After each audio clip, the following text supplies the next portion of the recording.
What's going on, you bunch of heathens? Today we are checking out a new video. It's a collaboration between the Fat Electrician, Underwhelming Podcast, and Habitual Line Crosser. I wonder if Underwhelming Podcast, is this just... I think it's something just between... Oh no, it's Fat Electrician and... is that... Veteran with a sign? It is. Okay. So he has another podcast going on. Good for him. But this one is called The Army Built a New Jeep, the ISV, which, if I'm not mistaken, is electric. Which, cool concept. I'm assuming is going to be like the Abrams X or whatever that was called, where it's just like a proof of concept. But I doubt it'll actually go anywhere. The whole logistics behind having an electric, like, military vehicle doesn't really seem like it'd work unless it's on a strict on-base type thing. You know what I mean? Either way, it should be an interesting one. So let's jump in. But before we do, make sure you guys go and check out the original video. It's linked down below. According to General Eisenhower, the 4 weapons that helped America the most in winning World War II were the C-47, the bazooka, the atomic bomb, and the Jeep. I mean, those are all... Pausing it already. Pause Andy over here. No, those are all great fucking choices. Today like, they really are. His new Jeep, the Infantry Squad Vehicle, aka the ISV. I mean, kind of cool looking. Honestly, what it reminds me of the Growler. I think that's what they were called anyway. I think the Marines used them. Where literally it was bare bones, like no armor whatsoever. It was just the cage. You had seats in the back. Right, you see it in Battlefield 3. A little bit different than usual because I got the opportunity to go out and do some unusual stuff. I got to go out to Fort Campbell with the 101st Airborne Division, and I got to see the ISV firsthand with my buddy Heathen, Mr. Habitual Line Crosser here on YouTube, and my buddy He's really rocking that beard. You would not. HLC is really rocking that beard. You know who he looks like? He looks like Dave Bautista. That's who he looks like. He looks like Dave Bautista. Believe how many places with that beard. Crayons. There's so much room for activities. We were filming an episode of our Pepperbox exclusive show called Habitually Fat, where me and Ethan go out and we tour military museums, historic sites, and we go out to military bases. If you want to go check that out after this, I'll have a link with a free trial down below. Anyways, awesome. Going into this, I had some reservations. I've seen pictures of the ISV. I think it's really cool looking, but also I've got some reservations. Like, I don't know how fun it would be to roll into combat in a dune buggy with no doors, no windows, and no armor. So today we're not just going to look at the like ISV. I said, the Growler, the Humvee as well. Like I said, the Growler is a thing as well. Like I said, also, my biggest issue with it, because I know used to do soft doors, like no armor Humvees, and also just running around with no doors as well. Like, I know that's a thing with the Humvee as well. My biggest reservation about it is the fact that it's electric. That's my biggest, like, oh, that's kind of iffy. So let's see if he addresses that. So we can understand the historic precedent that has led us to the point that the Army is now procuring what amounts to warthogs from the Halo video game. And it's probably going to get pretty unhinged. Oh, yeah, it is pretty close. Regardless, we're going to get to it right after a word from our sponsor. This video is brought to you by Element. Okay, we're not going to overcomplicate this. It's just a hydration packet, okay? You buy a box, it's got a bunch of sticks inside of it, you pour that inside of your water, and then next thing you know, your piss is that kind of cool shit. They've got a bunch of different flavors. They've got citrus, watermelon, they've got a spicy one, they've got some chocolate ones that you can mix with hot water and it tastes like hot chocolate, but my favorite is the lemonade. Are there other hydration products? Lemonade pretty good. Absolutely, but I like Element Blue the raspberry most, though. so much so that I actually approached them to sponsor me because I've been using them forever. Why? Because there's no bullshit involved with it, okay? It's not like Gatorade or Liquid IV where it's got a bunch of sugar and artificial food dye and micronutrients and B vitamins and all that horse shit. No, I don't need any of that. When my fat ass is sweating, salt is sweaty, I'm losing salt, give me more fucking salt. And that's all Element is. It's salt, magnesium, and potassium. I'll even read the ingredient list for you. Salt, magnesium, potassium, Natural lemon flavor, stevia extract, fucking the end. And the cool part about that is if pretty you're doing cool. some type of diet like keto or intermittent fasting where you're actually spending periods of time where you're fasting, you can drink this and it won't break your fast, and not a lot of products do that. Or if you're like me and that's you drink too cool. much sometimes and you don't like being hungover, it's great for that too. Anyways, That's if you more wanna so give the me. element a try, you're gonna get a free sample pack whether you're a new customer or a returning customer when you use my link down below. That's drinklmnt.com. I may have to check it out. Let's get back to the video. Oh, All right, yep, 1941, here we are, World the War II, SAS. Germany is occupying North Africa. Being so far away from Germany, they are heavily relying on airplanes for most of their logistical support to be able to move supplies and men around the country. Because of this, the British SAS, specifically Major Sterling and the legendary Paddy Mayne, who I may or may not be doing a video on soon, come on. Yes, he does them every so often, but it's about time. Get some cool, like, we've had a bunch of cool motherfuckers, but those are some real cool motherfuckers.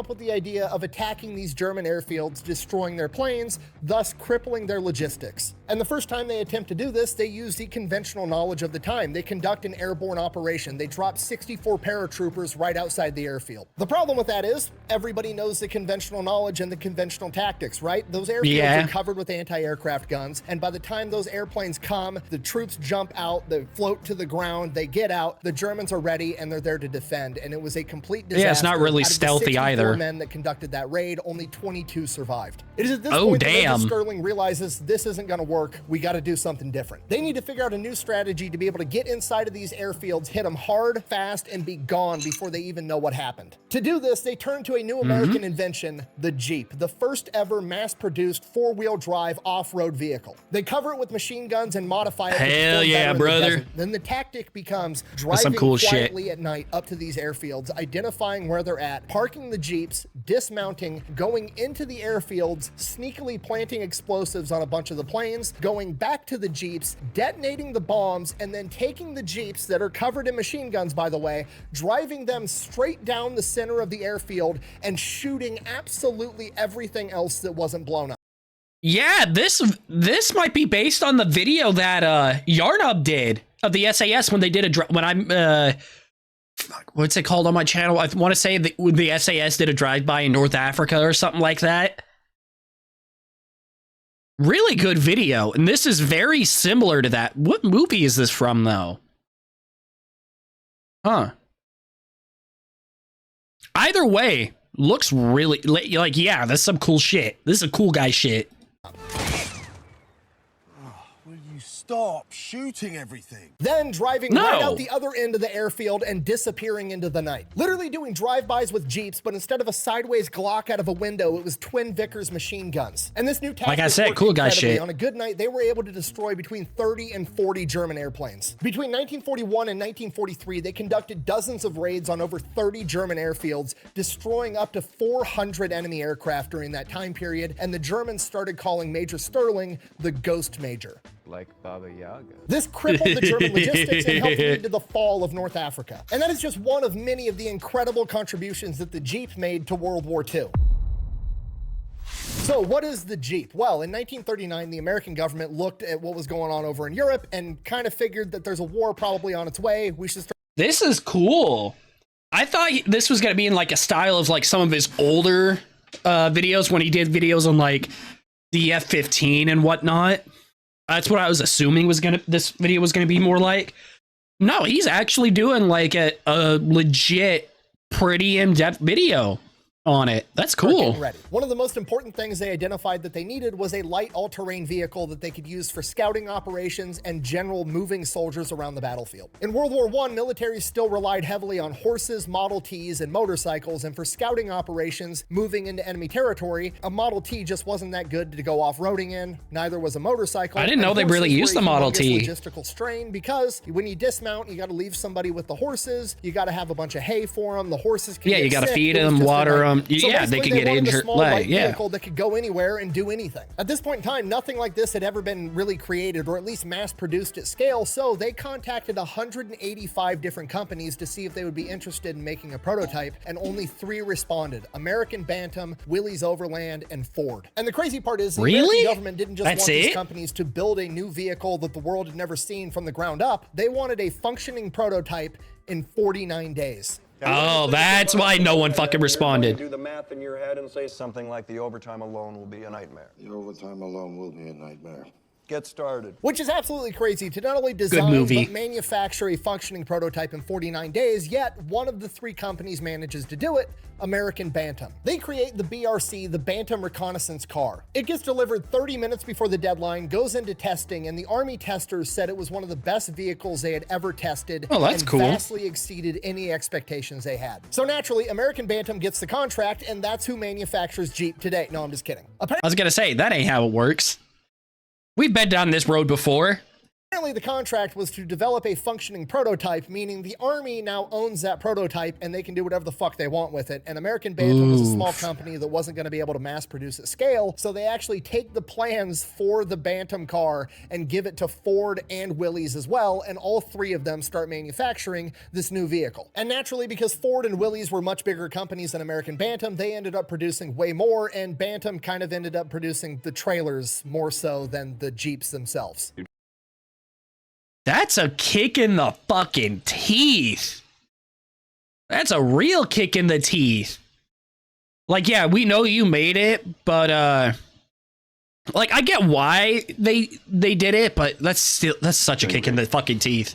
Yeah, so good. So yeah, American Bantam kind of got fucked. Anyways, Yeah. So how did it go from the BRC to the Jeep? Well, at this The point, Willys Jeep term of all Jeep things. wasn't actually the name of the vehicle. It was a slang term used in the military to describe a new recruit that was inexperienced or a new piece of equipment that was untested. So as the soldiers started getting these new vehicles, they started referring to them as Jeeps because it was the new untested vehicle. And around the same time, the Popeye comic and TV show had a new character introduced known as Eugene the Jeep, just by pure coincidence. And Eugene the Jeep was this mythical dog-like creature that could walk through walls, he could find anyone. Basically, he could go anywhere and do anything. So when magazines and newspapers started doing articles about this new vehicle that the troops were referring to as the Jeep, which really just meant the new untested thing, people back home were reading these magazines and newspapers and immediately associating it with this mythical dog that could go anywhere and do anything. It was a catchy and good nickname, and from that point on, really the term is. Jeep became synonymous with what we know today as the Jeep.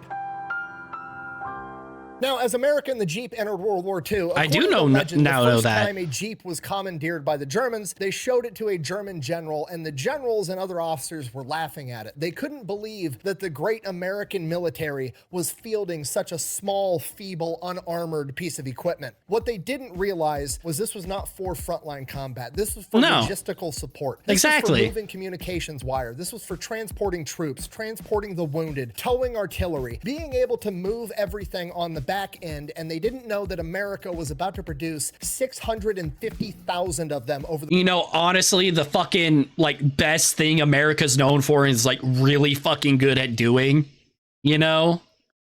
The whole— that shit, yeah.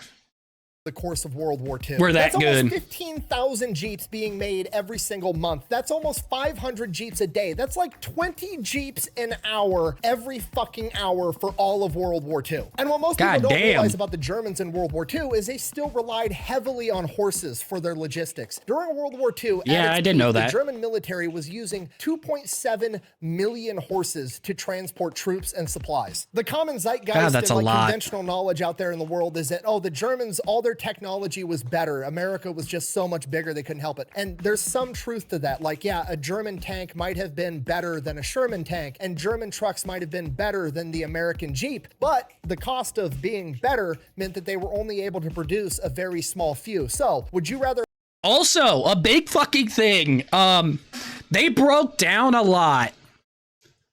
The famous German engineering, they over-engineered shit and it fucking broke. One thing that Germany could never fucking get right was a fucking transmission. Like, not only did they not have the resources and factories to continue making so much, it's just they couldn't fucking design something to work. and they overcomplicated it. The road wheels on a fucking Tiger itself was fucking complicated as shit to fucking fix. Have, I don't know, 2.7 million horses feeding your logistics? Or would you rather have 650,000 Jeeps with machine guns being driven by pissed off 18-year-old farm kids? I'm taking the second one. And that's just I'll take the on paper Jeep. stuff. You gotta I mean, realize the grunts horses that are cool, driving but these still. things are masters of innovation when it comes to killing people. I mean, how good is your tank gonna be when I've got 600,000 dudes doing drive-bys out of the side of Jeeps with bazookas? I'm not kidding. Recon guys used to do that shit all the time back in World War II, and that's just assuming they're in a hurry. If they've got time and creativity on their side, that's some back cool in shit. Italy, there were guys making quad-mounted bazooka turrets for the back of their Jeeps. Okay, if you're not picking Well, that's up what I'm some putting down, fucking this is like M50 one of shit. the most important innovations of World War II, and that's not just my opinion, that's General Eisenhower's opinion, and it's also probably the most underrated innovation of World War II. Whether it was intentional or not, it was absolutely genius. The idea of just giving Like, honestly, he's not wrong. Underrated, like, or at least underappreciated, maybe. Like, it is. I just realized, what is this tan line? Was homie in the car or something? So you got like a major like difference right here. A fuck? Like, back to what I was saying though. The Jeep is really taken for granted a lot of the time. If you think about it. Like, it's just there. People think innovation, they think tanks, planes, weapons, but the Jeep really was the entire fucking backbone of it all, huh? That's cool. I like that. the grunts a blank canvas that is an unstoppable four-wheel drive vehicle that's cheap and expendable, and saying, here, go get the bad guy, and letting them do death arts and crafts projects on top of it. They didn't hamper the creativity. Death arts and they crafts, enabled that's it. cool. Okay, the Geneva Convention's gonna be sitting off in the corner with a blank piece of paper and a clipboard like, holy shit, that's not illegal yet, but it's gonna be soon. Because I've said it once and I'll say it again, it's never a war crime the first time. Gotta... TheFatElectrician.com.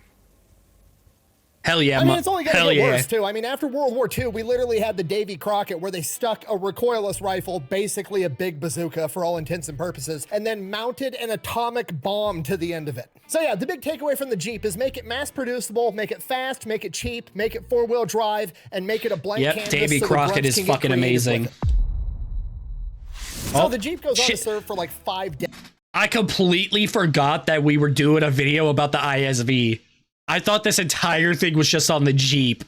Holy shit, I just zoned in directly only on this. Decades after World War II, and then by the 1990s, it was time to upgrade it. So they come out with the Humvee, the high mobility multi-purpose vehicle, and basically the strategy was we're gonna make the Jeep 2.0. It's gonna be bigger, it's gonna have more horsepower, it's gonna be the Jeep, but better. And for the most part, they did a pretty good job. That's exactly what the Humvee was. It was just a light vehicle you could use for recon, it could tow stuff, it could transport stuff, it was pretty good off-road. It was great. The only downside is that it wasn't as mass producible. They didn't have multiple companies all being able to make the same vehicle. They were all built by a company named AM General out of Indiana. It worked pretty good in the Gulf War, and then it worked pretty good at the very beginning of the global war on terror, but as the global war on terror devolved from more of a Iraq versus America, where there's, you know, uniformed soldiers versus uniformed soldiers, there's a front line established, and it turned into an insurgency where there are no lines and the enemy's just everywhere and pops up randomly, it became not so good. The Jeep and the Humvee are not armored vehicles. They were meant to transport troops to the front line. They were meant to go out on reconnaissance missions. They were not designed to patrol an area prone to guerrilla warfare and IEDs. So the grunts took their blank canvas, the Humvee, and they adapted to the situation. They started welding iron plating on the side. They started finding bulletproof glass. They started making them armored vehicles to the some of the early,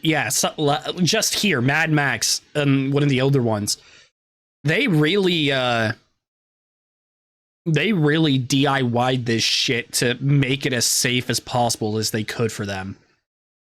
Like fucking sandbags right there. The best of their ability. And over time, the government saw what they were doing, so they just started doing it, but better. They came out with the up-armored Humvee. They turned the Humvee into a monstrosity that it was never built or intended to be. They added a bunch of armor that made it significantly heavier, meaning that the it decreased its like actual utility and whatnot. But god damn is it if the up-armored Humvee isn't a fucking vibe and a half. Personally, it is just a vibe. I love it. It was now underpowered. The suspension was underrated, reducing its off-road capability. The bulletproof glass windows were smaller with thick glass, making it hard to see out of. I can't see fucking shit out of this thing. The added weight in the undersized engine also meant that it was slower. It couldn't go as far on a single tank of fuel, and it was harder to transport. You can't airlift in multiple Humvees as fast when they weigh 5,000 pounds more each. Then as Yeah, they didn't. That's the big issue with it. Like, yeah, you took what it was meant to and you kind of made it obsolete for that role. Like, you up-armored it without actually giving it any other upgrades. It's still the same old shit, so you... Yeah, they should have definitely done better. time went on, they came out with other vehicles that were actually designed to handle this type of combat. They came out with the MRAP, and then they came out with the JLTV, which is essentially an up-armored Humvee that was designed to be an up-armored Humvee. Dope. It has an engine appropriate size, a suspension that's the appropriate size. It was actually built to do JLTV and the MRAPs are so sexy. To today. Okay, just personally, I don't the JLTV is still pretty fucking new, isn't it? How old is it? I want to look this up now. How old is the JLTV?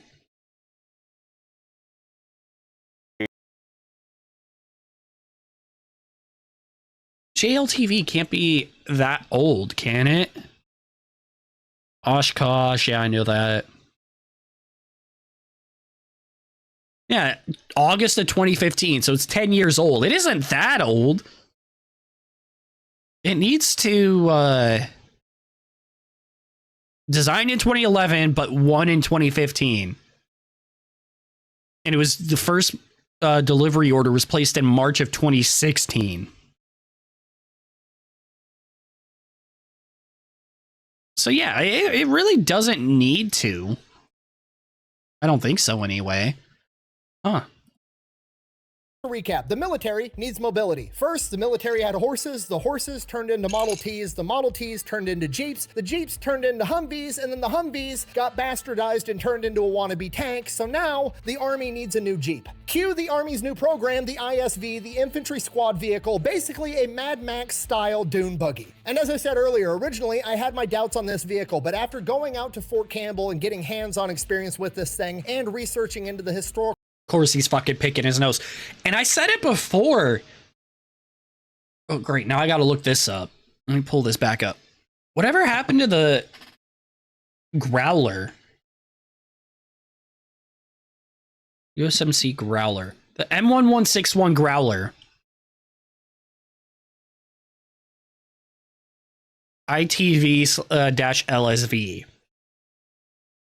Internally transportable light strike vehicle is what it's called. Yeah, specifically for use with the Osprey. They were the only vehicles actually certified for it.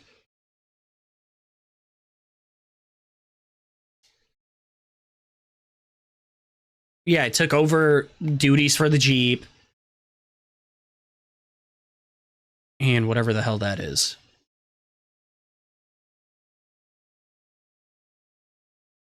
Yeah, it's still in service by the Marines, so why don't you just fucking use the Marines?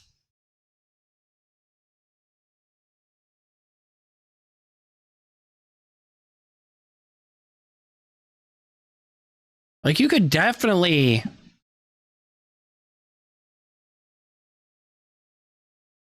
I would assume, why wouldn't you just use that? Context of what this vehicle is actually supposed to be. I'd love to see history on that. Awesome. And just so we're on the same page, the ISV is not replacing the up-armored Humvee. It's not replacing the MRAP. It's not replacing the JLTV. Are we still even, like, I know we still have them in use, but are we still actually, like, ordering and producing Humvees? Like, up-armored Humvees?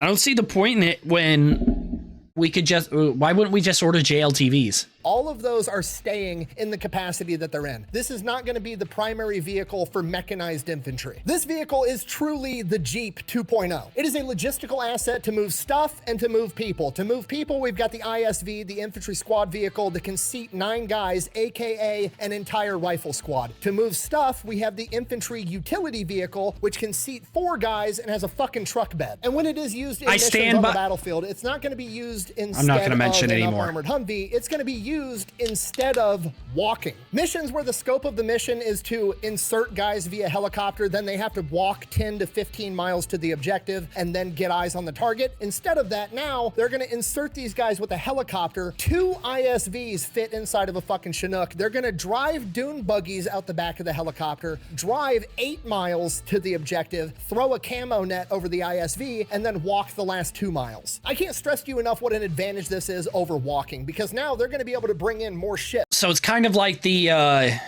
God, what was it that the British, I don't know if the British still use it. I would assume they do. I'm not positive though. But they're Land Rovers, I'm assuming. That's what I'm getting from it. And the Growler. I'm going to keep bringing up the Growler because I love the Growler. All readily available because they don't have to walk 15 miles with it strapped to their back. They're going to be better rested because they get to sleep in longer because they don't have to walk 15 miles. They get to drive 80% of the way there. And once they get to the objective, they're not going to be dog-ass tired again because they didn't have to walk 15 miles with 85 pounds of shit on their back. Buh! I'd still rather have an armored vehicle. Buh! Yeah, no shit, Sherlock. That wasn't an option. The question was not, do you want to drive an up-armored Humvee or a fucking dune buggy? The question was, do you want to fucking walk 15 miles and carry all the shit on your back, or do you want to drive the Warthog from Halo 3? It's exactly it. It's, do you want to have to fucking walk everywhere, or do you want something? This is the something, bitch. Warthogs, baby. And if you're actually, and if any of you fuckers actually say you would rather walk, you're fucking lying and you've never actually had to fucking do an actual ruck with that much gear on. In the, like, where it's hot, too. Or just in general. Y'all are fucking, like, no. You're not getting an up-armored Humvee on a fucking recon mission, okay? A, they don't fit inside of a Chinook, so you'd have to sling load it, and even then, you can only sling load 1, and then it only seats 4 fucking guys, and a rifle squad has 9 dudes. Oh, yes! Yes! Oh no, oh no, oh no. Yeah!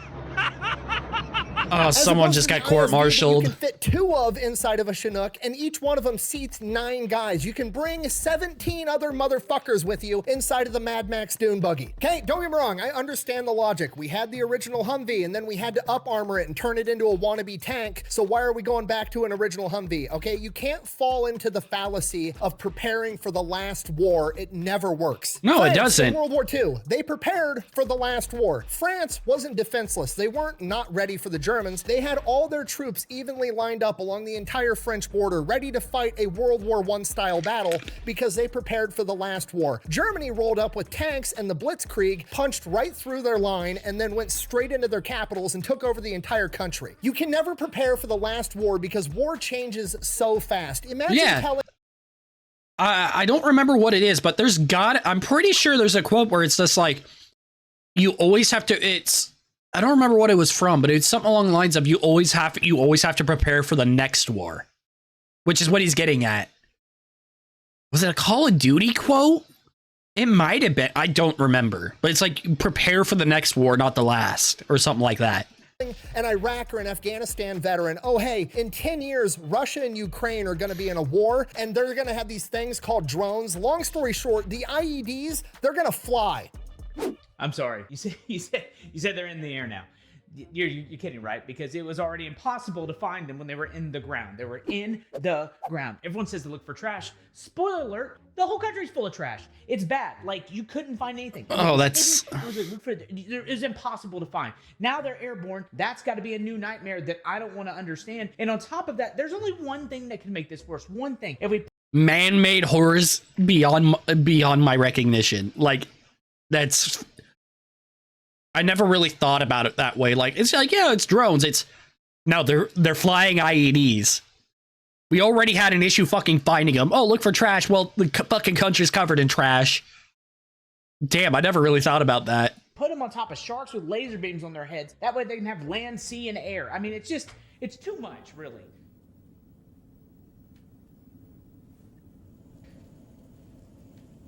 Happy Halloween, by the way. Spooky month. Right. Everything changes in war at a rapid pace. The only thing you can do to prepare for it is prepare to have solid fundamentals. Also, another weird thing. You would not, telling a fucking person, a veteran of the global war on terror, at the very beginning, would you ever believe telling them that, oh yeah, Russia and Ukraine are going to go to war, and not only are there flying IEDs now, it's also a mixture of World War I trench warfare. It's insane. And those fundamentals are the core of what made the Jeep great. You need to be able to move troops and supplies fast. And Ukraine has held on for years. In that regard, the ISV is fucking perfect. I keep calling the ISV a dune buggy because that's what it looks like, but in reality, it's a Chevy Colorado with a different setup on top. Meaning that unlike the Humvee and more so like the Jeep, it's a mass-produced vehicle and parts are going to be easy to come by. The engine, the transmission, the suspension, everything, it's all Chevy Colorado parts. You can literally go to O'Reilly's or AutoZone in your town right now and buy ISV parts. And not only is this thing mass That's producible, cool. but it crushes the Humvee in every other. That's really cool. And also, how much do you think the Army's getting fucking upcharged for everything? Because they've got to be. I will say, though, that is probably a good reason why they wouldn't go with the Growler, I guess. Like, yeah, modernize it and whatnot, but also just more readily available parts. And if push comes to shove, like some another war breaks out with the US, we could mass produce them a lot faster like that. Category that you could possibly care about. Are they faster? Absolutely. They're way fucking faster than a Humvee, okay? I've driven soft Humvees, I've driven up-armored Humvees, I've driven ambulance Humvees. Humvees don't have an accelerator. They have a pedal on the floor that makes more fucking noise. Those things struggle to hit 55 going downhill on a paved road. And even when you do hit 55, it feels like you're re-entering the Earth's fucking atmosphere. The ISV, on the other hand, is going 85 miles an hour down a dirt road. And it's way better at off-roading. I've done the off-roading Army course, both in the Humvee and I have a feeling I was misled and it's not actually electric. the ISV, and the ISV fucking crushes. If it isn't, I'm sorry for saying that. I rode in the ISV for the off-road course. I didn't drive. And at no point during my trip to Fort Campbell did the NCO in charge tell me to turn the cameras off and then let me drive. That did not happen. Did not have sexual relations with that woman. Buh! It doesn't have any windows or doors. Imagine how cold it'd be in the winter. Buh! Okay, this isn't sinking in for some of you. I'll say it slower.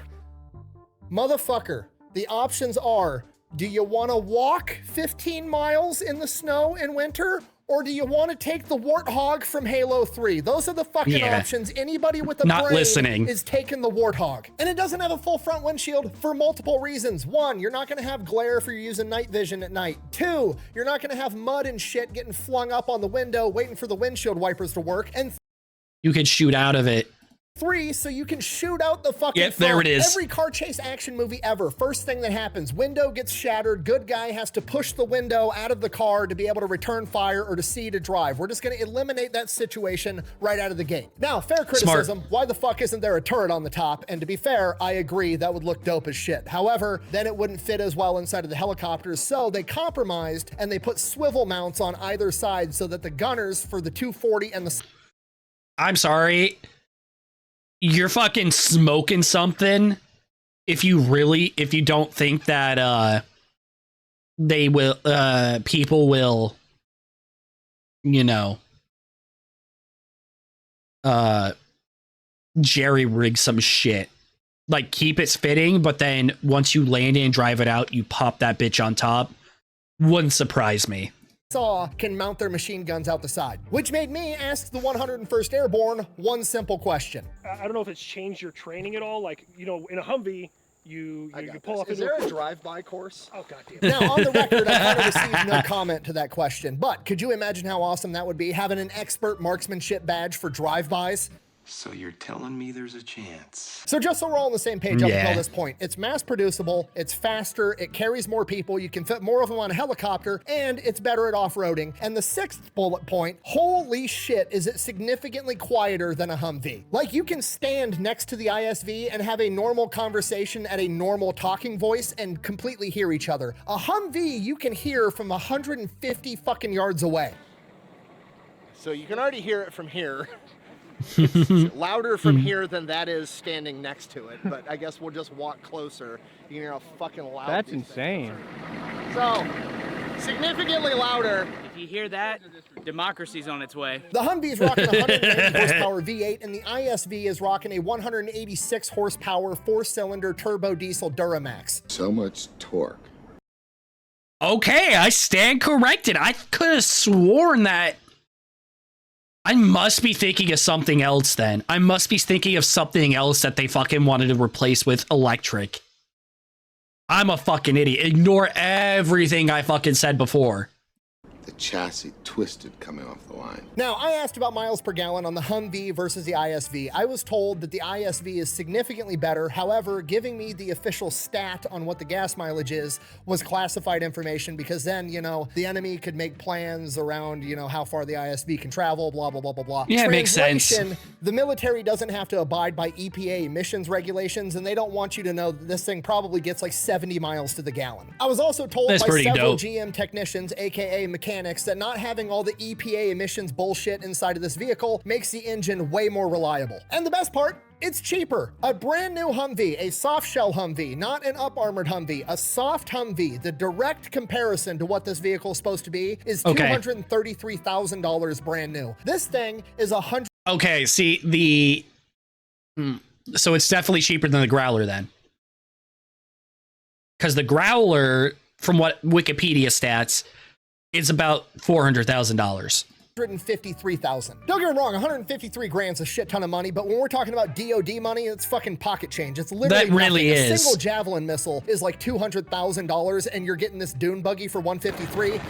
It's not a deal, but it's the best thing the United States military is going to get. So in conclusion, I don't know, I'd say despite that's my still a initial pretty good reservations deal. about the ISV, I now realize that For the those DOD reservations at least. were based off of the fallacy of preparing for the last war and not looking at the historical precedent. And that precedent is that the United States military, and probably every other military on the planet, is always going to need a mass-producible, cheap, fast way to transport troops and equipment around the battlefield, and in that regard, the ISV is absolutely perfect and a humongous upgrade over the Humvee. Don't forget to Well, yeah, look at Ukraine. They're using a shitload of civilian vehicles. So yeah, to transport shit. Like, oh, they have windows and doors. It's like, yeah, they're civilian fucking vehicles. They didn't have anything dedicated for this kind of shit. And a lot of the fucking logistics and troop movements aren't done in military, like actual, like designed military vehicles. They're civilian vehicles that they use. So yeah, it makes sense. They need that. go check out pepperbox.tv, where you can see the entire episode of me, habitual line crosser, and veteran with a sign going out to Fort Campbell. Pepperbox is actually my streaming service. I'm one of the owners. Me and some of my other YouTube buddies got together. We created this platform. There's an app on your phone. You can get it on your smart TV. You can watch me and like 20 other big YouTube creators' content there. It's all ad-free and uncensored. And there's a ton of other exclusive content on there as well. Thanks for watching. Best way to support the channel is go buy some merch over at thefatelectrician.com. Quack bang out. I can't wait till these things hit the surplus market in like 10 years because I'm buying like 5 of them. Oh, I'd buy one. They look pretty fucking cool. If I could find the money, if I feel like the Growler would be a great thing. I want to buy a Growler. Battlefield 3 made me fall in love with them, and I want a Growler. But I don't know if they're on the surplus market. And we definitely definitely didn't drive it, but if we did, I bet Ethan's the kind of guy that would complain about the throttle and then realize he left the parking brake on the whole fucking time. That would be so embarrassing if that That happened. would be super embarrassing if that happened, which it didn't because we're not allowed to drive. I mean, this is the thing. If that were to happen, my excuse would be that I'm the missile guy, not the truck guy, okay? Yeah. Trying to get to the missiles, fuckhead. LMTVs, not that. A truck? All right, fuck. That's fucking hilarious. Fucking cooked his ass. That's so fucking good. Well, shit, that was the ISV by the Fat Electrician. That was really fucking good. That really was. And I'm sorry if I kept saying it was electric and all that. I was very clearly wrong. Oh, I hope I can put a little tidbit in there saying that I was wrong. God, that was so fucking good. It really was. Make sure you check out the original. Like, comment, subscribe to see more. And until next time, you guys take care of yourselves. See ya.